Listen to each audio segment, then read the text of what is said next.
আল্লাহ তার অসুস্থতা আমাকে দিয়ে তাকে সুস্থ করে দাও, এরকম দোয়া করা জায়েজ আছে কি না? যদি কেউ এরকম দোয়া করেন তাহলে ইসলাম শরীয়তের দৃষ্টিকোণ থেকে এটি একটি ভুল দোয়া, এই দোয়া করা যাবে না। কারণ নিজে ক্ষতিগ্রস্ত হওয়ার বা অকল্যাণের দোয়া করা, যেটাকে আমরা বদদোয়া বলি, এটা নিজের জন্যও করা জায়েজ নয়, গুনাহের কাজ।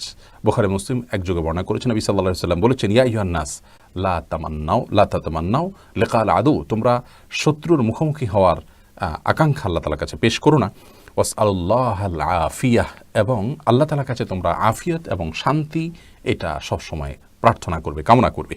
এবং আরেকটি হাদিসে আসা যে রাসূলুল্লাহ আকরাম সাল্লাল্লাহু আলাইহি ওয়াসাল্লামের কাছে এক ব্যক্তি এরকম দোয়া করছিলেন যে, আল্লাহ আপনি আমাকে যা শাস্তি দেওয়ার দুনিয়াতে দিয়ে দেন, আখিরাতে শাস্তি দিবেন না।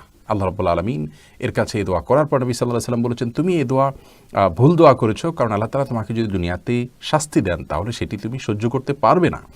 অতএব তোমার এই দোয়াটা ভুল, নিজের জন্য ক্ষতির কোনো দোয়া করা জায়েজ নয়। তুমি বরং এরকম দোয়া করো, রব্বানা আতিনা ফিদ দুনিয়া হাসানা ওয়া ফিল আখিরাতি হাসানা। তো এই শিক্ষা নবী সাল্লাল্লাহু আলাইহি ওয়াসাল্লাম তাকে দিয়েছেন। অতএব আল্লাহ অমুককে আপনি অসুস্থতা দিয়েছেন, সেটা আমাকে দিয়ে তাকে সুস্থ করে দেন, এই দোয়াটা ভুল দোয়া। আমরা এভাবে বলবো, আল্লাহ তাকে আপনি সুস্থ করে দেন। আল্লাহ রাব্বুল আলামিন অনেক বেশি রহিম, আল্লাহ তাআলা তাকে সুস্থ করতে হলে তার অসুস্থতা কাউকে দিতে হবে এরকম কোনো বিষয় নয়। অতএব আমি নিজে কেন বিপদ ডেকে আনবো বা আমার কেন ক্ষতি চাইবো? আমি তো আল্লাহ তাআলার অনুগ্রহে সুস্থ আছি, তার সুস্থতা আমি কামনা করবো, ইনশাআল্লাহ তার মাধ্যমে আমি সওয়াব লাভ করবো এবং তাকে আল্লাহ তাআলা সুস্থতা দান করবেন, সেই সুধারণা আল্লাহর প্রতি আমরা রাখবো ইনশাআল্লাহ বিইذنিল্লাহ।